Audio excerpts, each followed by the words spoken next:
Kang Deddy Mulyadi dianggap baik karena memberi kepada saya. Kang Deddy dianggap tidak baik karena tidak memberi kepada saya. Makanya kan sekarang banyak Kang Deddy itu di demo misalkan di beberapa tempat. Karena apa? Merugikan saya, rumah saya digusur.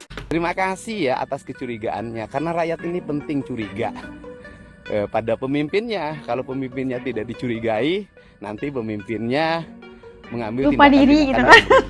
Terima kasih ya. Allahu Akbar. Dalam dunia politik, tak ada pemimpin tanpa kritik.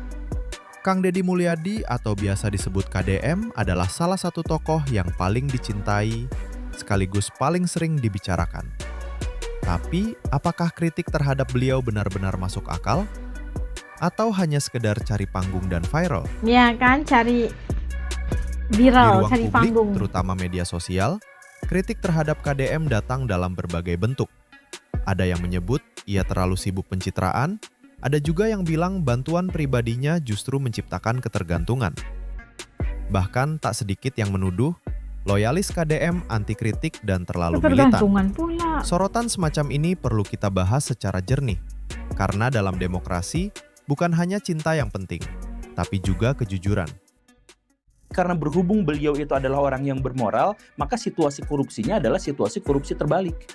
Kalau yang biasa-biasa itu adalah duit rakyat adalah duit saya. Nah, Pak Deddy Mulyadi, duit saya adalah duit rakyat. Gitu. Ya, Makanya kebalik kan? ini buruk Baraya. Kalau misalkan kita melihat dalam kacamata tradisional orang Sunda itu bagus. Tapi dalam filsafat politik modern ini kacau luar biasa. Misalkan contoh lah beginilah ya. Kita sudah sering sekali melihat dan mengetahui bahwa Pak Deddy Mulyadi itu sering bagi-bagi duit kepada masyarakat. Dan duit yang dimaksud itu duit pribadi. Dikasih-kasih ya karena apa? Ya karena masyarakat kolektif ya Sedekah. bagi-bagi. Kalau saya punya uang, kalau saya punya rezeki ya saya bagi-bagi aja buat masyarakat. Dia tidak keberatan dengan itu. Begitu kan? Tapi dalam posisinya sebagai gubernur itu menjadi cukup membingungkan. Sekali lagi ya, kalau untuk orang Sunda, untuk orang Indonesia dan sebagainya ini baik dan gak jadi masalah. Tapi kalau kita melihatnya dalam kacamata politik modern, ini sebenarnya akan menjadi buah si malakama di masa depan. Ini akan memunculkan fenomena one man show, di mana pemerintah itu tidak kelihatan kerjanya kecuali satu orang itu saja. Nah, dalam politik modern itu kan seperti itu tuh, itu bisa berdampak buruk, monopoli kekuasaan lah, kultus individu lah, dan lain sebagainya. Jadi kita melihat pemerintah itu harus sebagai sebuah tim besar.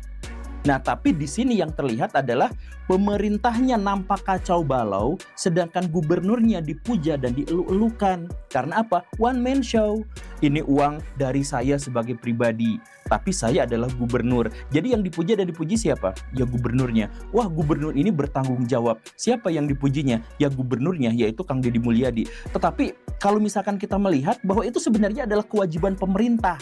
Kalau ada masalah, kalau ada kekerasan, kalau ada rendahnya nalar dan sebagainya, itu adalah kewajiban pemerintah. Nah, jadi seharusnya yang dimintai pertanggungjawaban dan sekaligus diapresiasi ketika berhasil untuk mewujudkan itu, maka harusnya pemerintah. Tapi dalam hal ini, itu one man show, yaitu Kang Deddy Mulyadi. Kita bahkan hampir tidak mendengar wakilnya siapa. Kita bahkan hampir tidak mendengar staf-staf di bidang itunya, gitu. Dari sudut pandang ilmuwan politik dan sosiolog, beberapa kritik terhadap KDM memang layak didengar. Pertama, soal personalisasi kekuasaan. Ketika seorang pemimpin terlalu dominan di ruang publik, ada risiko kultus individu. Jika semua bergantung pada satu figur, bagaimana sistem bisa berkelanjutan? Nah, rakyat akan mengukur, menakar baik dan buruk pemimpin itu berdasarkan sejauh mana dia memberi kepada saya. Kang Deddy Mulyadi dianggap baik karena memberi kepada saya. Kang Deddy dianggap tidak baik karena tidak memberi kepada saya. Makanya kan sekarang banyak Kang Deddy itu di demo misalkan di beberapa tempat. Karena apa? Merugikan saya, rumah saya digusur. Dan Kang Deddy disebut baik karena apa? Kalau dia memberi saya sembako, memberi saya tunjangan, begini dan begitu gitu. Jadi artinya apa? Baik dan buruk kepemimpinan itu bukan dilihat dari struktur yang luas, birokrasi yang jelas, aturan-aturan, regulasi dan sebagainya yang pro terhadap negara. Bukan, tapi pemimpin yang baik itu kalau ngasih sumbangan pada saya, dan pemimpin yang tidak baik itu kalau tidak memberi sumbangan pada saya. Dan itu sekarang sudah terjadi di Jawa Barat. Orang yang pro terhadap Kang Deddy itu yang sudah dikasih sumbangan, yang kontra itu adalah yang rumahnya digusur. Padahal rumah digusur itu sebenarnya baik sebagai kepemimpinan. Dan dia bagi-bagi juga sebenarnya baik kalau seandainya dia mengatasnamakan negara. Dan kalau dia memberi dengan atasnamakan negara, nanti ada orang yang bilang kalau dia itu mengambil kesempatan atau menggunakan uang pemerintah itu dengan sewenang-wenangnya gitu. Jadi dalam persoalan ini situasinya itu kayak merumitkan. Tapi kalau kita melihat daripada teori politiknya modern itu, teori politik modern dan juga apa yang dilakukan oleh Kang Deddy dalam memberi, itu kita lihat kalau Kang Deddy itu punya semangat kesundaan ataupun Sundanya itu sangat kuat, dan dia berpegang kepada amal nenek moyangnya gitu kan, bagaimana untuk memberi dan berkongsi rezeki dan sebagainya. Itu dilihat daripada kesesuaian tempat Indonesia itu sendiri, disesuaikan dengan keadaan masyarakat di Jawa Barat, keadaan masyarakat Indonesia. Kalau diceritakan tentang prinsip politik modern, ya akan ada persoalan-persoalan yang timbul. Tapi apapun pemerintah itu ataupun Kang Deddy melaksanakan tugasnya tanpa tanpa membebankan rakyat, tanpa memberikan tekanan kepada rakyat. Meskipun rumah digusur karena itu adalah tanah itu milik negara, tapi Kang Deddy punya solusi di atas kerugian mereka gitu kan, diganti rumah, diganti tempat dan sebagainya. Itu jangan dikomplikasikan. Kalau gitu kita mau mencari gimana ya, itu akan menjadikan satu konflik di tengahnya nanti. Kita lanjut aja ya. Kedua, bantuan pribadi. Ini memang menyentuh rakyat secara langsung. Tapi dalam logika keadilan sosial, bantuan seharusnya datang dari sistem negara, bukan dari kantong pribadi pemimpin. Kritik ini bukan menolak kebaikan, tapi mendorong perbaikan sistem. Ketiga, loyalis yang terlalu emosional. Kita semua ingin membela tokoh yang kita kagumi. Tapi saat ruang kritik dibungkam dengan serangan balik, demokrasi bisa kehilangan arah. Namun tak semua kritik berdasar. Ada juga yang hanya ingin sensasi. Kritik seperti KDM kultus individu, bantuan itu cuma settingan, atau nggak pantas jadi pemimpin nasional, seringkali tak disertai data atau argumen. Dalam ilmu komunikasi politik, ini disebut noise, suara bising yang tak menyumbang substansi. Sayangnya, di era algoritma, konten seperti ini justru mudah viral. Publik perlu cerdas memilah. Kritik tanpa dasar hanya menciptakan kebencian, bukan kemajuan. Lalu, bagaimana Kang Deddy Mulyadi menyikapi kritik? Menariknya, KDM justru cenderung santai dan terbuka. Ia jarang membalas dengan marah. Justru, respons netizen yang sering meledak-ledak. Inilah tantangan bagi pemimpin yang dicintai.